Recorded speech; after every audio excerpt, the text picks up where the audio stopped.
क्या आप लोग जानते हैं कि आजकल जितने भी कमर्शियल मीटर लगे हुए हैं उनमें केवीएच में बिलिंग होती है और केवीएच हमारा डिपेंड करता है पावर फैक्टर के ऊपर। और हम ये बात जानते हैं जितना ज्यादा इंडक्टिव लोड होएगा उतना ही कम पावर फैक्टर होएगा। पर हमारी कोशिश ये रहती है कि पावर फैक्टर 1 के करीब रहे, जिससे क्या होगा, हमारी पावर सेविंग होएगी, जिसकी मदद से हमारी इलेक्ट्रिसिटी का बिल कम आएगा। पावर फैक्टर को 1 के करीब रखने के लिए हम पावर फैक्टर पैनल का यूज करते हैं, जिसकी मदद से हमारी MDI भी कम आती है। KVAH में और KWH में जितना ज्यादा डिफरेंस आएगा उतना ही ज्यादा हमारा इलेक्ट्रिसिटी का बिल आएगा। तो इस डिफरेंस को रिड्यूस करने के लिए हम पावर फैक्टर पैनल का यूज करते हैं। और हम ये बात जानते हैं कि आजकल सिंगल फेस कनेक्शन मीटर पे भी हमारी जो बिलिंग होती है वो KVH में होती है। पावर फैक्टर पैनल को हम APFC पैनल भी कहते हैं।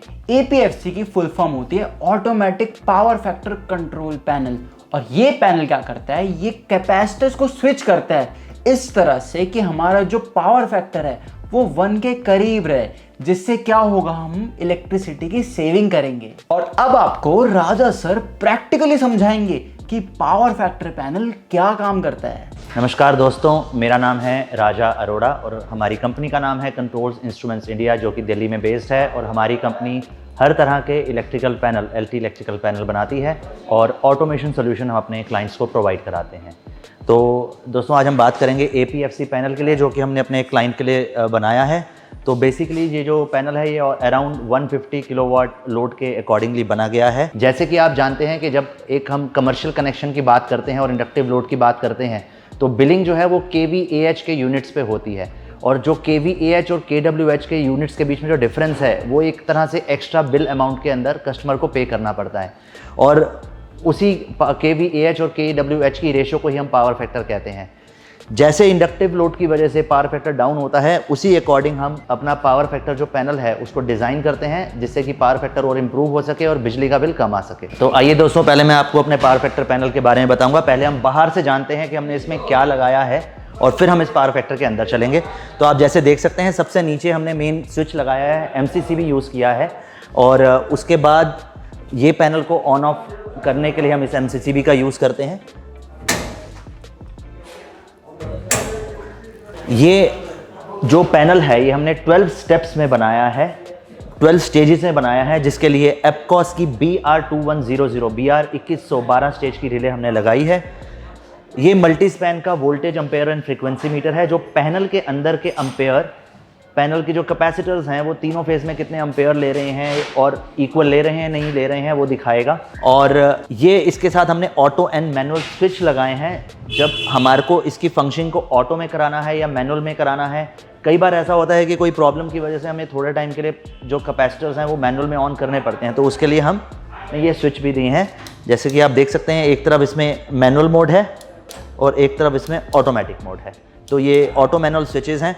और जो ये ऊपर वाला कंपार्टमेंट देख रहे हैं आप, इसके अंदर हमने कैपेसिटर्स इंस्टॉल करे हैं। तो इसको हमने अपने क्लाइंट की स्पेस और बाकी चीज़ों को ध्यान में रखते हुए, लोड को ध्यान में रखते हुए हमने इस पैनल को डिज़ाइन किया है। जब भी हम एक कैपेसिटर पैनल को डिज़ाइन करते हैं तो बहुत सारी चीज़ें होती हैं जो रोल प्ले करती हैं, जैसे कि एक प्लांट का सैंक्शन लोड, वहाँ पे किस तरह की मशीनें लगी हैं, कितना इंडक्टिव लोड है, कितना हीटिंग लोड है, कितनी VFDs लगी हैं, और उनका एग्जिस्टिंग पावर फैक्टर कितना है, एग्जिस्टिंग वोल्टेज कितनी है, और हमारा टारगेट पावर फैक्टर कितना है। तो ये सब चीज़ों को हम कंसीडर करके ही एक पावर फैक्टर पैनल प्लान करते हैं, जिसमें से बहुत जो मेन चीज़ है वो sanction load and machinery application रहती है कि किस तरह की मशीनरी लगी है और हमारा सैंक्शन लोड कितने किलोवाट का है, जिसके लिए हमें मैक्सिमम रेंज हम लेके चल सकते हैं। तो आइए दोस्तों, अब हम थोड़ा सा इस पैनल के अंदर भी मैं आपको दिखाता हूँ क्या हमने यूज़ किया है और कैसे इसकी वायरिंग करी है। तो अंदर जाने से पहले, पैनल के अंदर एक्सप्लेन करने से पहले मैं आपको फिर बताना चाहूँगा कि पावर फैक्टर पैनल होता क्या है। पावर फैक्टर पैनल में बेसिकली मल्टीपल कैपेसिटर्स लगे होते हैं डिफरेंट कैपेसिटी के। जैसे जैसे इंडस्ट्री के अंदर, जब हमारे प्लांट के अंदर इंडक्टिव लोड इंक्रीज़ होता है, यहाँ से हम ऑटोमेटिकली जो एक इंटेलिजेंट रिले लगी होती है वो सेंस करके ऑटोमेटिकली कैपेसिटर्स को ऑन करा देती है पैरेलल में। तो बेसिक काम जो कैपेसिटर पैनल करता है और APFC पैनल करता है वो ये करता है कि जैसे जैसे हमारा इंडक्टिव लोड राइज होता है वैसे वैसे हमारे कैपेसिटर बैंक ऑन हो जाते हैं। अगर कोई मशीन बंद होती है तो फिर दोबारा कैपेसिटर बैंक ऑफ हो जाते हैं। और जो ये बैलेंस एक मेंटेन करने का जो काम करती है वो ये पावर फैक्टर रिले करती है, तो इसका रोल सबसे ज़्यादा इम्पॉर्टेंट रहता है। तो जैसे कि दोस्तों आप देख सकते हैं कि जो इसके इनकमिंग पे हमने एक MCCB लगाया है और MCCB के बाद जो सप्लाई है वो बस बार में जा रही है जहाँ से वो फर्दर डिस्ट्रीब्यूट हो रही है। तो बेसिकली जब हम कनेक्ट करेंगे तो हमारी जो 3 पावर की जो वायर्स होंगी वो इस MCCB के इनपुट पे आके लग जाएंगी और यहीं से हम पैनल जो है ऑन ऑफ कर सकते हैं। और काफ़ी लोगों का ये एक क्वेश्चन रहता है कि अगर हम पैनल बंद कर दें तो क्या हमारे बाकी लोड पे कोई असर पड़ेगा? तो उसका आंसर यही है कि नहीं, अगर हम पावर फैक्टर पैनल बंद कर देते हैं तो बाकी लोड चलना बंद नहीं होगा, लेकिन हाँ बिल एक्स्ट्रा आ जाता है क्योंकि उस दौरान बैलेंस जो है kWh और kVH का वो थोड़ा पावर फैक्टर कम हो जाता है, तो जिसकी वजह से डिफरेंस आना शुरू हो जाता है। और इसके अंदर सिर्फ 3 वायर्स इनपुट की जाती हैं, there is no output wires that we are sending into the plant, so it is just connected in parallel to the inductive load that is there in the plant। तो ये एक चीज़ clear है। अभी हम power wiring की बात करें तो अगर आप देखेंगे तो उसके बाद वो सप्लाई आगे फर्दर आके इन वेरियस MCBs में डिस्ट्रीब्यूट हो गया है। यहाँ पे MCB लगाए हैं क्योंकि अभी हमारे कॉन्टैक्ट जो कैपेसिटर बैंक्स हैं वो थोड़े छोटे हैं और ये थोड़ा छोटा पैनल है।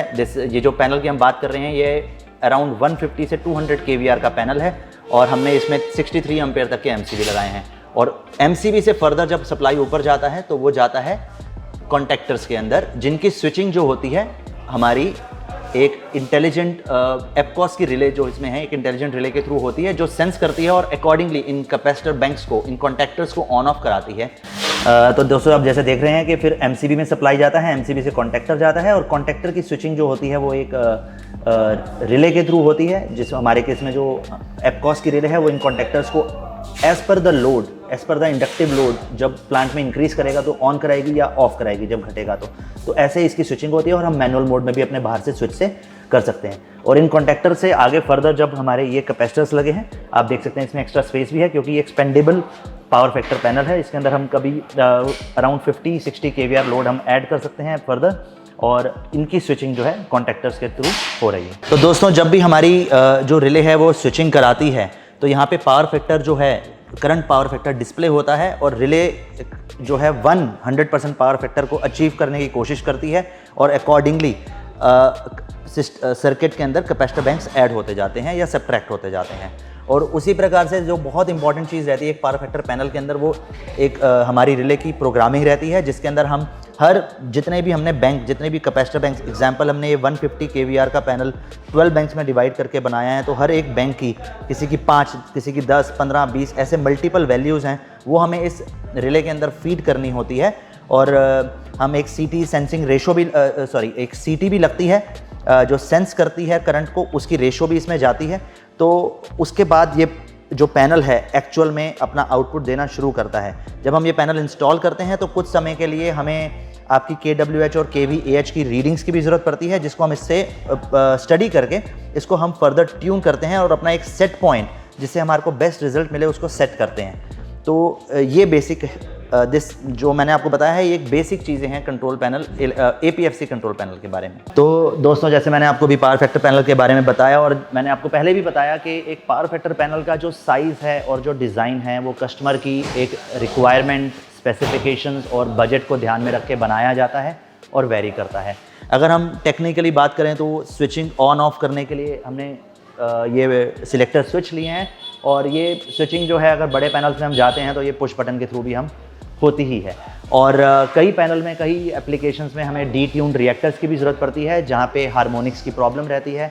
वहाँ पे हम आपको के कैपेसिटर्स को प्रोटेक्ट करने के लिए और फिल्टर्स को एक तरह से हार्मोनिक्स को फिल्टर करने के लिए हम डी-ट्यून्ड रिएक्टर्स भी लगाते हैं पैनल के अंदर। तो दोस्तों आज आई होप आपको ये वीडियो से कुछ समझ में आया होगा कि APFC पैनल बेसिकली क्या काम करता है और कैसे चलता है। तो आज की वीडियो के लिए बस इतना ही। मैंने पूरी कोशिश की आपको प्रैक्टिकली समझा सकूं कि पावर फैक्टर पैनल को हम क्यों यूज करते हैं। अगर आपको वीडियो पसंद आए तो वीडियो को लाइक जरूर करना, जिसे YouTube को समझ आए कि हमें इस वीडियो को रिकमेंड करना है उन लोगों को जिसको इस पैनल की ज़रूरत होगी आगे।